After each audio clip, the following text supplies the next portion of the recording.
Speed time graph, basically इसको हम अगर एक्सेलरेशन ग्राफ कहें तो ज़्यादा बेहतर होगा। यानी हम किस तरह से बात करेंगे इसमें, चूंकि ग्राफ बनाने के लिए दो फिजिकल क्वांटिटीज़ का होना जो है वो लाजमी है। जैसे स्पीड एक हमारे पास फिजिकल क्वांटिटी है और टाइम भी एक फिजिकल क्वांटिटी है। अब इसमें ये बात के जो डिपेंडेंट और इंडिपेंडेंट वेरिएबल के हिसाब से, तो टाइम जो होता है वो इंडिपेंडेंट होता है। यानी हम ये बात जानते हैं कि जब हम एक्स एक्सिस और वाई एक्सिस ड्रॉ करते हैं तो एक्स एक्सिस के अलॉन्ग जो है, यानी जो हॉरिजॉन्टल लाइन आपको नजर है इसके अलॉन्ग ज्यादातर हम जो है वो यानी इंडिपेंडेंट वेरिएबल रखते हैं। वो वेरिएबल जिसकी वैल्यू जो है वो किसी दूसरे वेरिएबल पर डिपेंड नहीं करती, ठीक है। जबकि वो वैल्यू जो कि दूसरे पे डिपेंड कर रही होती है, दूसरे वेरिएबल पर, उसको हम कहते हैं डिपेंडेंट वेरिएबल, जो कि स्पीड है। और हम ये बात जानते हैं कि अगर हमारा मोशन जो एक स्ट्रेट लाइन पर हो, यानी एक कार है जो कि स्ट्रेट लाइन पे मूव कर रही है, तो फिर उसमें जो स्पीड है और उसमें जो वेलोसिटी है वो सेम होगी। तो यहाँ पर हम ये बात करते हैं कि ये हमारे पास जो वेलोसिटी के यूनिट है वो मीटर पर सेकंड होने चाहिए, टाइम के सेकंड्स होने चाहिए, जो कि इनके स्टैंडर्ड यूनिट है। और फिर अगर हम इनका ग्राफ बनाएं तो किस तरह से हम इस बात को स्टडी कर सकते हैं। देखें, इसमें डिफरेंट केसेस आते हैं। हम पहला केस यहाँ पर इस तरह से बनाते हैं कि फर्ज करें कि कार जो कि स्टार्ट उसने लिया, जैसे हम घर से निकले हैं तो उस वक्त कोई स्पीड नहीं है, वेलोसिटी जीरो है, ठीक है। यहाँ पर मैं कुछ वेलोसिटीज की वैल्यूज लिख देता हूँ ताकि हमें थोड़ा सा इनको नंबर्स के हवाले से हम इनको समझ रहे हो। यहाँ पर मैं टाइम को शो करूंगा, और चूंकि हम स्मॉल टाइम के हवाले से बात करते हैं एक्सेलरेशन में, जो कि करीब 3 0 के होता है, जो कि प्रैक्टिकली उसकी वैल्यू ढूंढना जरा मुश्किल होता है। तो हम 1 1 सेकंड या 2 2 सेकंड ले लेते हैं नॉर्मली, जो कि एक आम आदमी के लिए इतने भी बहुत छोटा टाइम होता है। तो यहाँ पे चले मैं 2 2 सेकंड्स के हवाले से बात करता हूँ कि ये 2 2 सेकंड्स। तो यहाँ पर जारी बात है, टू आफ्टर टू कितना हो जाएगा, 4 हो जाएगा, फिर 6 हो जाएगा, 8 हो जाएगा, 10 हो जाएगा, 12 हो जाएगा और 14 हो जाएगा। जबकि वेलोसिटी हम कहते हैं चले एक बॉडी जो है वो 10 या चले 5 मीटर पर सेकंड की रफ्तार, फिर यहाँ पर फिर 5 जमा 5 10 हो जाएगी इसकी ये रफ्तार, फिर यहाँ पे 15 हो जाएगी, इस तरह यहाँ पे 20 और यहाँ पे 25।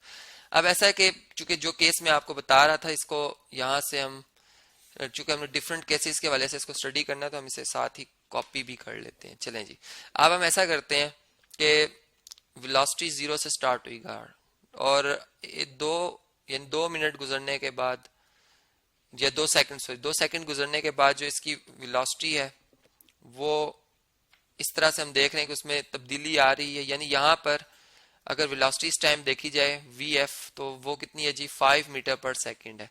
और इसमें चेंज कितना आया, इसमें चेंज आया जी के 0 से, यानी इनिशियल वेलोसिटी 0 थी, 0 से 5 पे पहुंची है 2 सेकंड में। यानी इसका मतलब इसमें जो एक्सेलरेशन अगर हम देखें तो वो 2.5 मीटर पर सेकंड स्क्वायर है, जो कि हम जानते हैं कि क्या हमारे पास यूनिट होते हैं एक्सेलरेशन के।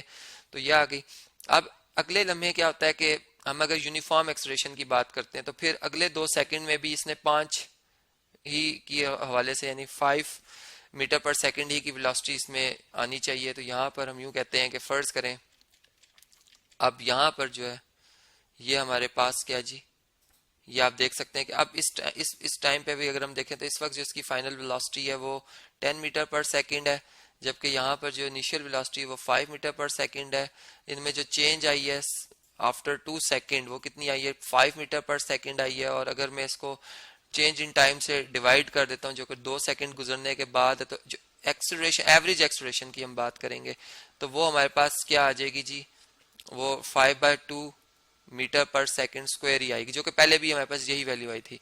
तो इस तरह से हमने बात समझी कि जब एक ग्राफ बनाया जाता है स्पीड और टाइम के हवाले से, और उसमें एक स्ट्रेट इस तरह से लाइन जो कि कोई भी एंगल एक्स एक्सिस के साथ बनाती हुई इस तरह से ड्रॉ होगी, तो वो यूनिफॉर्म एक्सेलरेशन को जो है वो रिप्रेजेंट करी। लेकिन एक अलग बात है कि इसमें जो अभी ये येलो लाइन है, ये एक्सेलरेशन को, जिस एक्सेलरेशन यूनिफॉर्म एक्सेलरेशन को ये रिप्रेजेंट कर रही है, उसकी निस्बत अगर ये ग्रीन लाइन में रिप्रेजेंट कर रहा हूँ, ये बिल्कुल इस तरह से स्ट्रेट आएगी, जिस स्केल की मदद से बिल्कुल स्ट्रेट आएगी, ये भी यूनिफॉर्म एक्सेलरेशन। लेकिन ये उसकी निस्बत इसमें जो वेलोसिटी में तब्दीली आ रही है टाइम के हवाले से वो बहुत ज्यादा आ रही है। यानी ये हम ये कह सकते हैं कि एक जैसे एरोप्लेन और एक कार में जो एक्सेलरेशन में फर्क होता है वाज़ेह नजर आता है, कैसे एकदम स्पीड टाइम के हिसाब से बहुत मल्टीपल बढ़ रही होती है। और इसी तरह अगर एक आम आदमी जो चल रहा होता है या एक आम साइकिल जो चल रही होती है उसमें भी एक्सेलरेशन प्रोड्यूस हो जाती है, लेकिन वो बड़ी स्लोली उसमें इंक्रीज आ रहा होता है। यूनिफॉर्म एक्सेलरेशन की भी हम बात चूंकि साथ कर रहे हैं तो इसको भी जहन में रखना है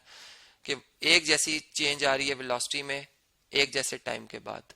अब देखें, ये आप देख सकते हैं, तो ये यूनिफॉर्म एक्सेलरेशन थी। अगर ऐसा हो कि हम जो ऑब्जर्वेशन हम कर रहे हैं कि उसमें एक्सेलरेशन जो थी, हमने जब देखना शुरू किया तो एक गाड़ी मूव कर रही थी, यानी हमारे मुशाहिदे में उस टाइम आई जिस वक्त उसकी वेलोसिटी 5 मीटर पर सेकंड थी, और उसके बाद जब हमने उससे देखा तो वो यूनिफॉर्म एक्सेलरेशन में थी। तो हम इसका ग्राफ कुछ इस तरह से जो है वो रिप्रेजेंट करेंगे। इसमें भी स्ट्रेट लाइन बनेगी। फिर इसमें भी दो तीन बातें कि वो किस तरह से यूनिफॉर्म मोशन में बहुत तेजी से यूनिफॉर्म मोशन को इख्तियार किए हुए है या स्लोली स्लोली यूनिफॉर्म मोशन के हवाले से वो चल रही है। तो ये फिर इस तरह का ग्राफ बनेगा।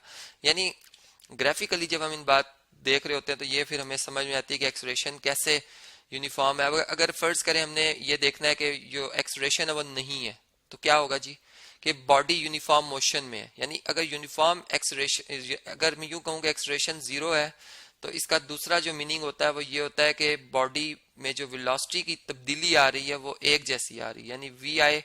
ठीक है, अब वी आई अगर मेरे पास फर्ज करें कि वो 20 मीटर पर सेकंड है, तो वी एफ भी कितना होगा, 20 मीटर पर सेकंड होगा। और टाइम गुजरने के साथ, यानी एक ही रफ्तार से गाड़ी चल रही है, तो इसका जो ग्राफ बनेगा वो टाइम गुजरता जाएगा, यानी टाइम को हम इस तरह से शो करेंगे बढ़ता जा रहा है, लेकिन वेलोसिटी में अप एंड डाउन नहीं आ रहा। तो इसलिए मैंने बिल्कुल एक स्ट्रेट लाइन ड्रॉ की है जो कि ये चीज रिप्रेजेंट कर रही है। फिर इसी तरह अगर फर्ज करें हमने ये बात बतानी हो कि जो एक्सेलरेशन है वो यूनिफॉर्म नहीं है, यानी यहाँ पे ये डिफरेंट केसेस में इसी के अंदर स्टडी हम कर रहे हैं। मैंने यहाँ पे 1 लिखा था, हम एक ही ग्राफ के अंदर जो डिफरेंट केसेस अराइज कर रहे हैं, तो यहाँ पर हम ये कह रहे हैं कि अब ये यूनिफॉर्म नहीं है, नॉन यूनिफॉर्म। ठीक है, तो फिर क्या होगा जी, अगर एक्सेलरेशन जो है वो नॉन यूनिफॉर्म होगी, तो फिर फर्ज करें कि पहले इसमें इस तरह से इंक्रीज हो रहा था, यानी आस्ता आस्ता ये इंक्रीज हो रही है। ठीक है, और यानी यहाँ पे अगर हम देखें तो यूनिफॉर्मिटी है, लेकिन अब क्या हो रहा है कि अब इसमें पहले की निस्बत थोड़ा सा एक्सेलरेशन में, यानी वेलोसिटी ज्यादा चेंज हो रही है, टाइम कम गुजर रहा है, ये चीज इसको रिप्रेजेंट कर। जबकि यहाँ पे अगर मैं ऐसा सिर्फ ड्रॉ करना शुरू कर दूंगा तो अब वेलोसिटी कम इंक्रीज कर रही है जबकि टाइम ज्यादा गुजर रहा है। तो इस तरीके से ये हमारे पास जो है, और हमने अगर कहना है यहाँ पे यूनिफॉर्म वेलोसिटी, तो फिर इस तरीके से हम उसको एक हाइट पे लाकर इस तरह से टाइम को पास करते जाएंगे, लेकिन वेलोसिटी में अप एंड डाउन नहीं आएगा। तो इस तरह से ये हमें पता चल जाता है कि ये यूनिफॉर्म एक्सेलरेशन है या नॉन यूनिफॉर्म एक्सेलरेशन है। तो इस तरह से ये हमारे पास डिफरेंट केसेस आते हैं। अब अगर फर्ज करें एक बॉडी ने मूव किया, वो इस मुकाम से इस मुकाम तक आ गई, यानी पोजीशन उसने चेंज की, इसकी इनिशियल वेलोसिटी मैं कहता हूँ जी वी आई है, इधर है इसकी फाइनल वेलोसिटी वी एफ, और जो यहां तक पहुंचने में टाइम अगर मैं मेजर करना है तो मैं इस पॉइंट से बी पॉइंट से परपेंडिकुलर थ्रो करूंगा एक्स एक्सिस पे, वो जिस पॉइंट पे आके इसको हिट करेगा, फर्स्ट करें वो 11 सेकंड, तो ये टी इसमें 11 आ जाएगा। ठीक है, अब हम ये देखते हैं कि अगर हमने ग्राफिकली ये देखना हो कि इस बॉडी ने कितना डिस्टेंस कवर किया है, तो इसके लिए हम क्या करेंगे कि ये जो हमारे पास ट्राइंगल बन रही है, ये बेसिकली इसमें इसके मोशन के अंडर जो इसने ग्राफ एरिया कवर किया ये उसको रिप्रेजेंट करिए, यानी इसमें एस जो होगा वो बेसिकली एरिया ऑफ ट्राइंगल होगा, जो कि जहाँ पे मैं लिख भी देता हूँ एरिया ऑफ ट्राइंगल होगा। और ट्राइंगल जो हमारे पास बन रही है, इसको अगर ओ पॉइंट का है, इसको ए का है और इसको बी का है, तो फिर ओ ए बी जो हमारे पास ट्राइंगल बन रही है, और राइट एंगल ट्राइंगल है। तो फिर इसमें बेस इंटू हाइट, अब बेस अगर आप देखें तो वो टी टाइम है, जबकि हाइट जो है इसकी वो फाइनल वेलोसिटी है वी एफ। तो हम इसमें लिख देंगे V F multiply by T और डिवाइडेड बाय 2, चूंकि वो हाफ ऑफ द जो होता है बेस मल्टीप्लाई बाय हाइट होता है एरिया ऑफ ट्राइंगल। ये बात आप जानते हैं, ऊपर लिख लेता हूं ताकि आप इस बात को भी याद रखें। तो इस तरीके से अब एस इसमें जो हमारे पास, चूंकि अगर हम एवरेज वेलोसिटी भी लें तो चूंकि इनिशियल वेलोसिटी 0 थी, तो फाइनल वेलोसिटी जो भी है तो हमारे पास एवरेज वेलोसिटी वही आएगी, जो कि यानी इनका सम वही आएगा जो कि फाइनल वेलोसिटी का है। ठीक है, तो एस इक्वल टू, यहां से हम 2s इक्वल टू लिख सकते हैं वी एफ इंटू टी, यानी अगर हमने अब इस इक्वेशन से अगर डिस्टेंस निकालना है तो डिस्टेंस भी मेजर कर सकते हैं, अगर हमने फर्स्ट करें फाइनल वेलोसिटी मेजर करनी है वो भी कर सकते हैं। यानी अगर तीन वेरिएबल हो तो दो उनमें से क्वांटिटीज की वैल्यू पता होनी चाहिए, तीसरी आप फाइंड कर सकते हैं। अब देखिए फर्स्ट करें इसमें हमने डिस्टेंस ही निकालना है, फर्स्ट करें फाइनल वेलोसिटी 25 मीटर पर सेकेंड ही है, तो यहाँ पर 25 लिखेंगे हम मीटर पर सेकंड, टाइम कितना लगा था 11 डिवाइडेड बाय 2, तो ये जो वैल्यू आएगी ये मीटर्स में इसका आंसर आ जाएगा। तो इस तरह से आप डिस्टेंस भी मेजर कर सकते हैं।